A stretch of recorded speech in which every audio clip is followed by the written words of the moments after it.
Hello, my name is Kevin Stinnett, and today I'm going to be talking about RFID signals, specifically what they are, their vulnerabilities, and what steps can be taken to help secure them. So, to give a brief overview of what I'll be covering in this presentation, I'll be breaking down what RFID signals are and their system components and importance. Additionally, their vulnerabilities. Next, I'll be showing off a sort of demo example of the process, some security solutions, and overall best practices when it comes to using this technology.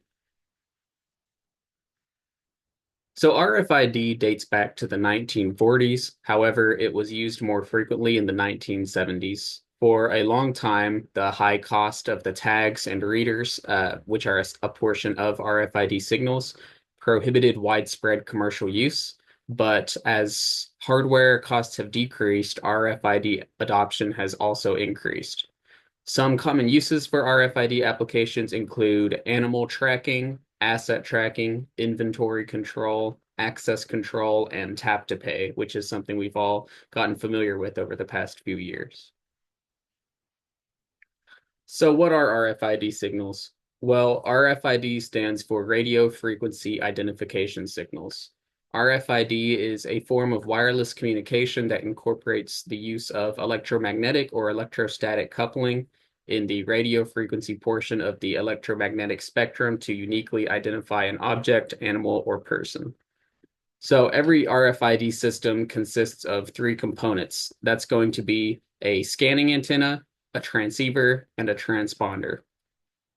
When the scanning antenna and transceiver are combined, they're referred to as an RFID reader or interrogator.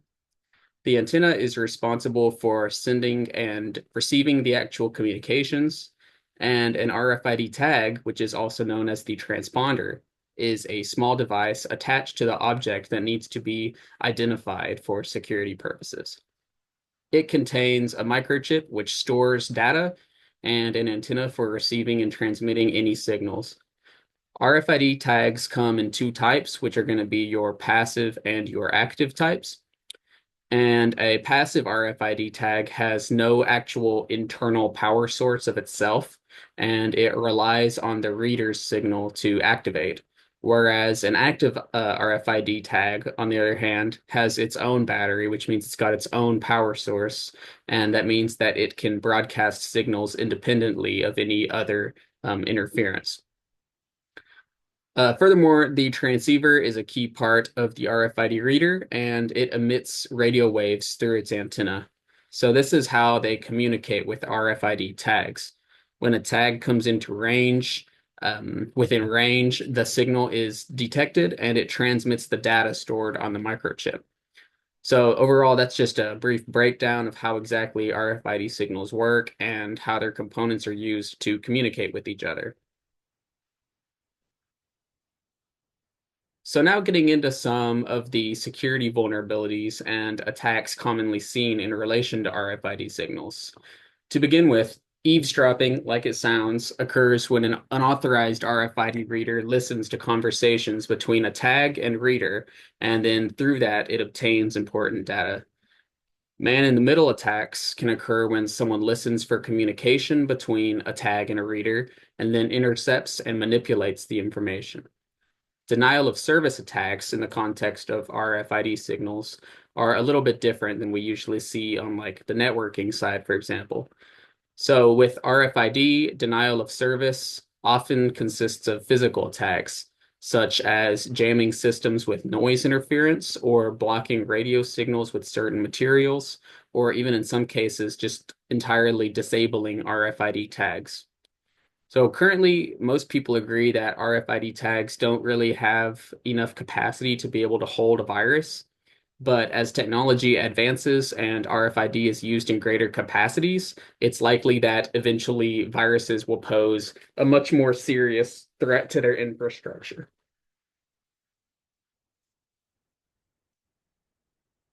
So where do we see RFID vulnerabilities in the real world? Well, a huge one that comes to mind immediately is in hospital settings, and this is seen in ways such as in many hospitals across the country, patients wear wristbands that have small chips in them. These actually emit RFID signals, which can be scanned in order to obtain certain patient data.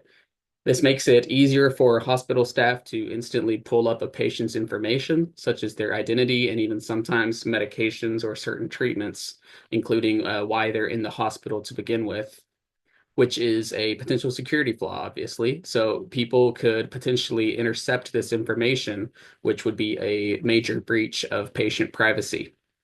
Additionally, we can see this sometimes in things such as credit card skimming, although it is a lot more difficult and it's not very common.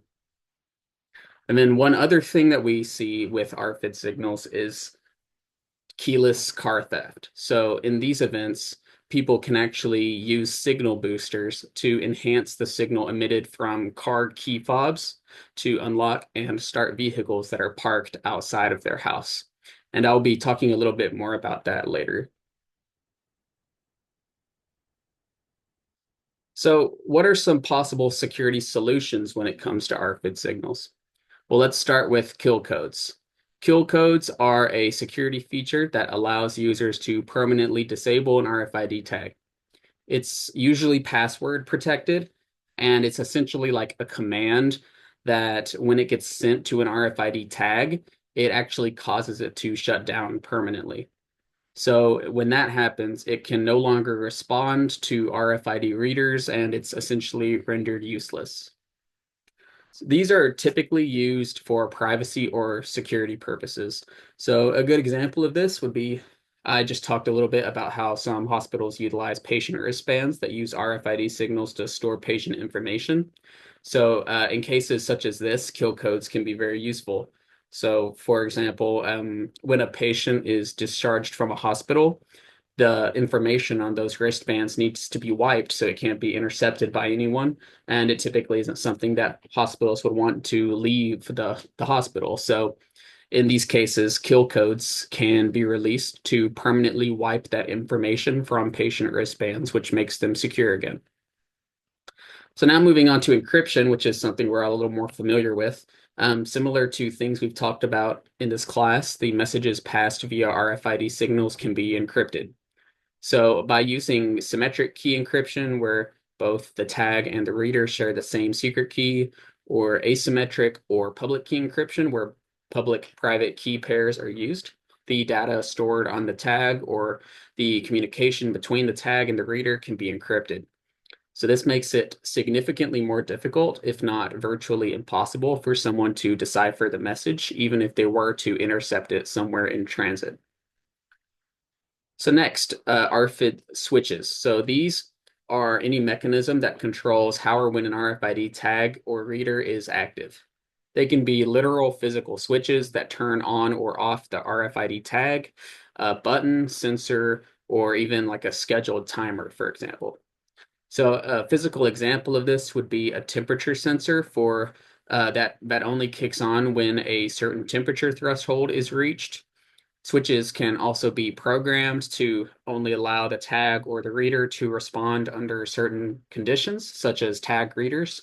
So, like at higher security locations, employees may be required to use a security badge to enter a building. So, this is an example of a programmed switch that only scans tags when an authorized user logs in. And then finally, RFID shields are a physical example of a security solution as well.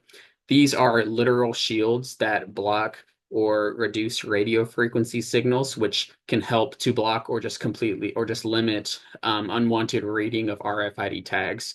An example of this is a Faraday cage. Faraday cages are enclosures made of specific material that completely blocks electromagnetic fields. So earlier I talked about how criminals can steal cars with keyless fobs by boosting the RFID signal from their key fob. But a Faraday cage is something that could be utilized to stop that activity. So by doing something such as placing the key fob in a Faraday cage, it would block the signal of from the thieves. So it would make it impossible for them to boost the signal in order to open the car door and then ultimately steal the vehicle.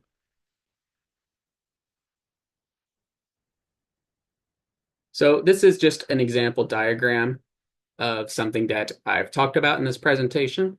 It illustrates how RFID signals can be abused to do things such as stealing cars with keyless fobs. So in this diagram, we've got this little house, and there's a little green X right by the door. And that is what represents the car owner's key fob for their car. So say, like most people, they walk into their house and they just put their key fob on a desk or something that's right next to their front door. Well, people such as these thieves, they know that that's a very common practice for your average person. So they take a gamble and they just assume that the key fob is there for the car. So then what they can do is they can take advantage of that fact. So the guy that's closest to the door is holding a signal booster. So what that does is it picks up the RFID signals that are emitted from the keyless fob and it amplifies them. So you can see the arrows indicate the RFID signals that are being passed from the key fob. So when that guy is boosting those signals, the signal moves from the key fob into his amplifier, and then it travels to his companion, the other thief that's over here next to the car. And now that guy has like an antenna, some sort of device such as that, which captures the signals and then emits them next to the car. So because the signal has been amplified and passed to the other thief who's next to the car is tricked into thinking that the key fob is right next to it, and then it unlocks. So what can be done about this? Well, an example of something that can stop this sort of theft is something I covered earlier, which is a Faraday cage. So a lot of people don't know this, but you can buy really simple Faraday cages, such as this one, pictured for a really cheap price, around $20.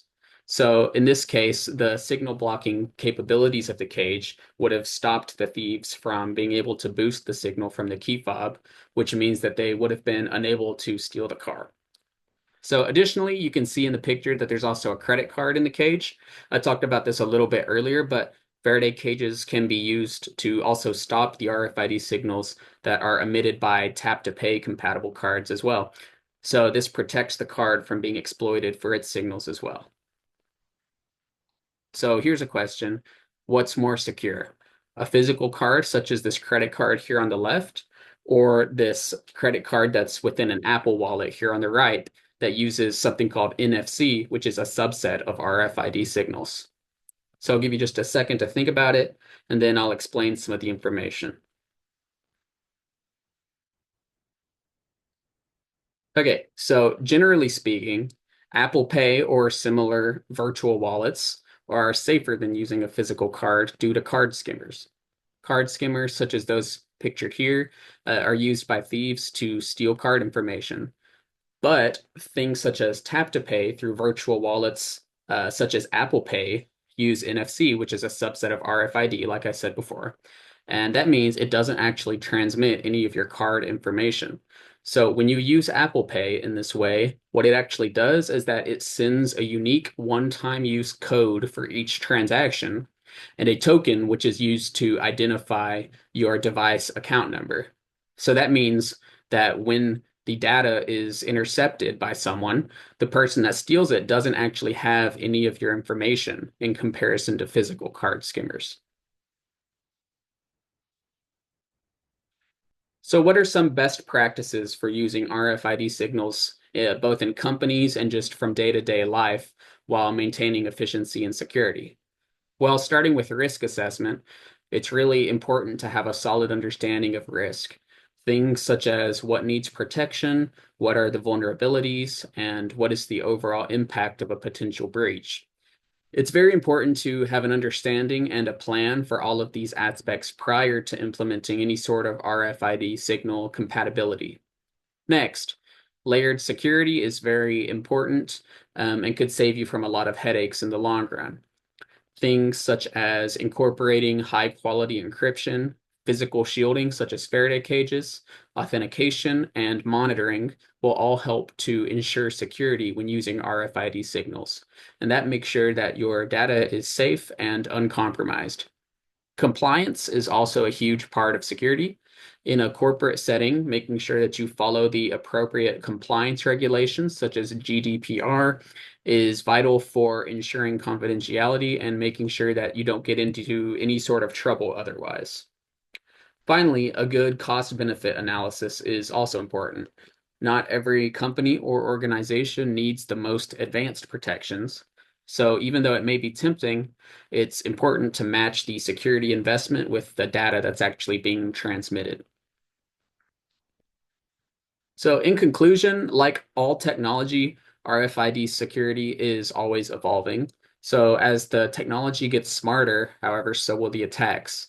So, new strategies such as AI powered technologies and new forms of skimming will doubtlessly also be implemented as time passes. So, ultimately, the best way forward is to continue to adopt new adaptive defenses that work towards ensuring confidentiality and security. So thank you, and here are my sources.